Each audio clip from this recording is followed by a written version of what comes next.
All right, fine. I'll admit it. It's time to talk 2026. Not because I want to, but because we need to. If we're actually going to get a 60 vote majority in the Senate, if we're actually going to have Mike Johnson walking something other than a tightrope, then you got to win some elections.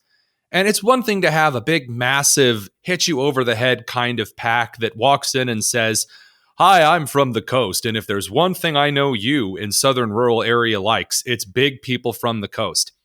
Not always going to draw a lot of voters. You need a good grassroots organization who has experience in getting great campaigns based out of localities to drive really good elections, the kind that don't make, awful mistakes. So we brought on literally the president of Patriots Grassroots to talk about it, Elijah Day. Elijah, thanks for joining us, man. Yeah, thanks for having me on, Tony. Happy to be here. So right off the top of the bat, it's 2026 season. It's here. It's a shame, but we got to get moving because there's work to be done. Give me your kind of lay of the land, your feel on it, right? I mean, you've got your finger on a lot of pulses at the moment. Give us a kind of a 30,000 foot overview. Yeah, definitely. 2026 is amazing. We're gearing up for it. We're already starting work. The preparation is happening right now. In fact, we've got a couple things that I think are going to be maybe helpful going into the 2026 season, a couple elections. So we've got some races in New Jersey and Virginia that are happening this year that we should be paying attention to. And we're going to be able to practice some messaging and some strategic tactics this year that might be helpful to us going into 2026. As far as how I'm feeling, I mean, our company, what we do is we knock on doors and we talk to people, and we do that all over the country. And so we're able to get a good pulse on how people feel. And I actually feel very good about 2026 and going into 2026. What a concept to actually do not just the door knocking, whereas, "Hi, I'm here for candidate Z, vote for us, thank you," and kind of walk off into the distance, but to actually ask people some questions, get a feel for how things go. The reason that's valuable, and the reason I have such an ire towards the opposite idea, how do I say this without really aggravating some of the people I know who are listening? There are a couple of strategy firms who are from, let us just say, large metropolitan areas.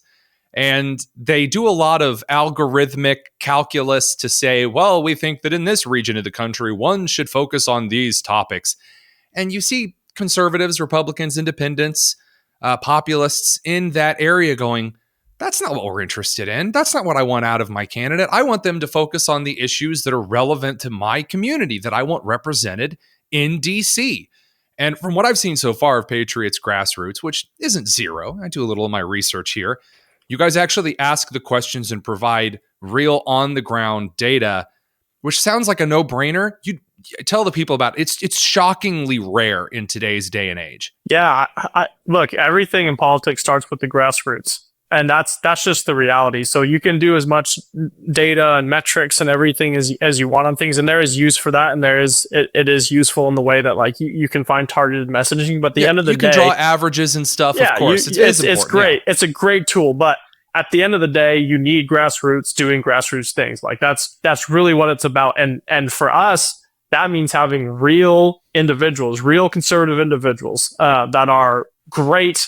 They know their people, they know their communities, and they're going out and having those conversations. It's not just, that guy in an office in DC or that guy in an office out in California, New York, or Texas is saying this is what we should do. It's Joe Schmo that's a retired teacher that is, wants to get politically active and wants to go out, walk in their neighborhood, and they want to talk to their neighbors, and they want to really get down to what the root of the issue is. And that's what we're about. That's what we're able to do with Patriot Grassroots. And you might say, hey, look, doesn't everyone already know what they believe? Doesn't everyone already know what party they're in? What does it matter? Why are we still doing the door knocking? This ain't church visitation. What's going on? I would pose that right now you have more people who are politically homeless than have been in a very long time in this country. Specifically, I talk about on the show a lot, the 90s labor Democrats who may have been, UAW members for a very long time. They voted Democrat a big portion of their life. All of a sudden, in the last decade, they were told they're stinky white men who are the problem of this entire country. Nobody wants anything to do with them. And they've even seen some of their economic policies, maybe that they had supported, also be thrown to the wayside in favor of things like reparations and other kinds of nonsense. if there are a large group of politically homeless, then it is, in fact, a responsibility of individuals who care about getting the right kind of people elected to get out there and offer a home to the politically homeless. And you can't do that from a corporate level. You have to do that at the grassroots level. Otherwise, it's not authentic and it doesn't work. Yeah, 100%. I mean, it's obviously true that there's politically homeless people. How did we go from the vote share we had in 2016 to the vote share we had in 2020 to the Preach. massively different vote share that we had in 2024? And that's because there are a lot of people that are changing their minds. There are a lot of people that need to have these conversations. I mean, you can look at two very distinct groups of people, and maybe there's some, and that's Maha. You have the Maha movement. You have all these people that are very cognizant of what is coming into their body, and they've realized that they've been being lied to for so long. Just a second. Can I point out how crazy it is that the Subaru driving crunchy, almost hippie moms who used to be so far onto the left, they were pandered to by PBS kids in the early aughts, are now almost a stalwart group over on the right that are, again, protesting against food dyes and other preservatives and things that might be carcinogenic in foods. The craziness of the modern political coalitions it's bewildering to me. I mean, come on, doesn't it hit you a little bit over the head? Wow.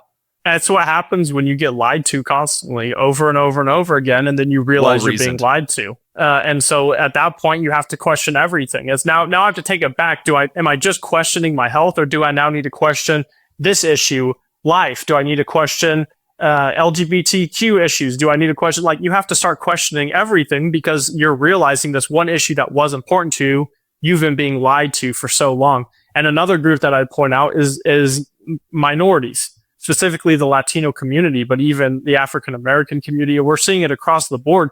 These people that are realizing, once again, I've been lied to. I'm not being taken care of. The Democratic Party is incompetent. Even the Democratic Party right now, I think, is admitting that they are having problems with competence. And so now you're having these people that are having to confront that and say, okay, well, who is going to take care of me? Who has been telling me the truth on some of these issues? And when you have somebody showing up to your door and having those conversations with you in person, it truly, truly is. It's a game-changing moment. And just as a side note, because we do work with Heritage Action and Kevin Roberts, obviously great, Ryan Walker, the team there, and they had us do some minority outreach stuff in a few different places, and we partnered on it, and we learned some amazing things, and we saw movement to the right that was very, it just was indicative of what ultimately happened in 2024 election cycle, and what I think we're going to continue to see.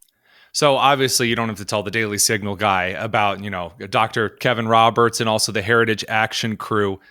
But at least as far as the motivation towards cultivating kind of cultural common points that used to be such a staple in a lot of America's African-American Black communities in different cities and locales of the United States. We just talked with Bob Woodson about this on Saturday.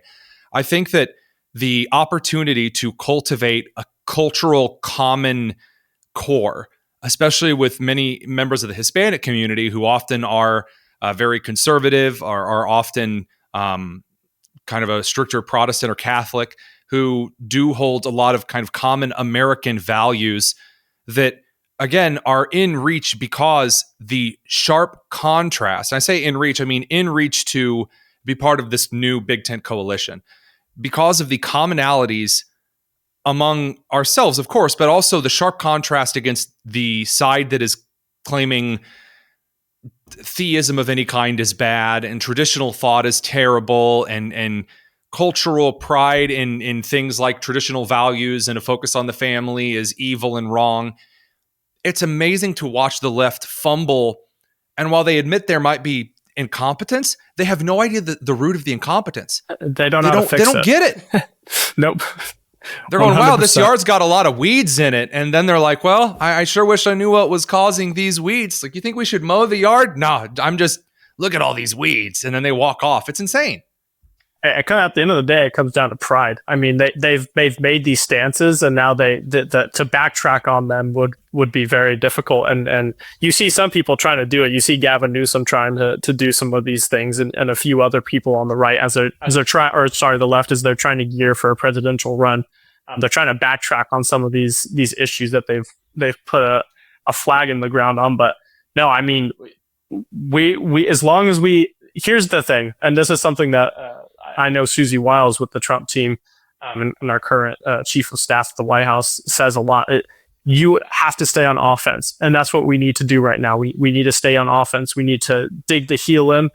We cannot let up. We have to start fighting right now. Like I said, we got Virginia and New Jersey, so let's make a statement. Like let's push to win this governor's race in both of these states and shock some people, and then let's go in heavy in 2026 and ready to roll there too. We're making big plans. Let's reach the minority community. Let's get other Latinos who speak Spanish, who maybe are first generation Americans or immigrants. We have someone on our team. He just became a naturalized citizen this last week. Mm-hmm. And he did work with when we worked with Heritage Action. And he's very conservative. He immigrated from Honduras. He came to this country legally, worked hard, and he helped us lead minority outreach teams, Spanish-speaking minority outreach teams, and the impact he was able to make was huge. And like I said, he just got his citizenship this last weekend, and we just need to keep that kind of stuff up. We have to, these coalition groups, we need to keep outreach. Maybe we got their vote this time, but we need to make them full-time members of what we're doing and the vision that we have. I won't get too into the weeds with this, but a lot of the listeners know that when I was in college, I spent a lot of time in and out of a particular Hispanic family's household whose family immigrated from Honduras.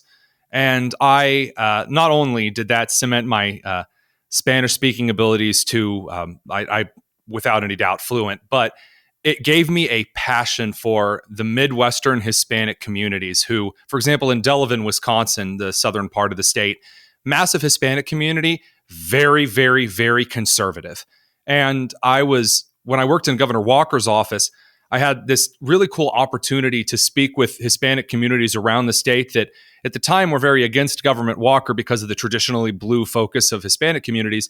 Many of those have now flipped aggressively. We're talking like zeal of the convert flipped to supporting Republican, I don't want to say Republican principles, but really conservatism, classic Americana principles in the state. I've seen that in Indianapolis. I've seen that in Indiana broadly, Southern Illinois for sure, Bloomington Normal especially. I think there's a great opportunity for what you've called this. We're hearing all the times about the deportations of illegal immigrants when there are so many people from Hispanic communities, Central and South American communities, aggressively proud of their coming in the legal way, getting their legal citizenship. And by God, if we're not celebrating those, we are fools. Yes, 100%. Yeah, that's the other thing that is also really important is when people do it the legal way, we as a party, as a group of conservatives, we should be meeting them with open arms. That like builds on and encourages assimilation and like cultural adhesion. I mean, again, the benefits are endless. Endless. There's so many things that we can do and are doing. But I think we should, the reason why I have so much confidence is because the people that we currently have in the White House that are running the party, that are at Heritage and Heritage Action and all these sister organizations, I feel confident because these people are doing amazing things. These leaders, they really have a vision. They're thinking long-term instead of very short-term. They're having the conversations that need to happen. And they're thinking outside the box. It's not the same old cookie cutter campaigns that are happening anymore. We're doing new things. We're speaking to the people. We're getting out there. We're having conversations. For years, all anyone would ask us to do was knock 50,000 doors over and over and over again in the most urban, condensed, or dense area of a city. Now we're going out to the rural areas. We're talking to people that don't normally get talked to, that don't normally have their doors knocked. And these things are making a difference. And we have great leadership right now. Like I said earlier, let's put the pedal to the metal. Let's keep this going. Let's keep fighting because we can continue these wins, and we need to continue these wins in order to cement the policies and the agenda that our president has put forward. You know what fuels momentum? More momentum. 100%. That's just physics, baby. Yes. Elijah Day over from Patriots Grassroots. Of course, patriotgrassroots.com. We'll, of course, have that here on the Chiron and in the description below. Elijah, thanks so much again for joining us. Yeah, thank you. And please go to the website. We are always bringing on good conservatives who want to go help us on our mission. So sign up, and we're happy to have you. And thank you, Tony, for having me on. Oh, it's an absolute pleasure. It's the Tony Kinnett Cast here on the Daily Signal.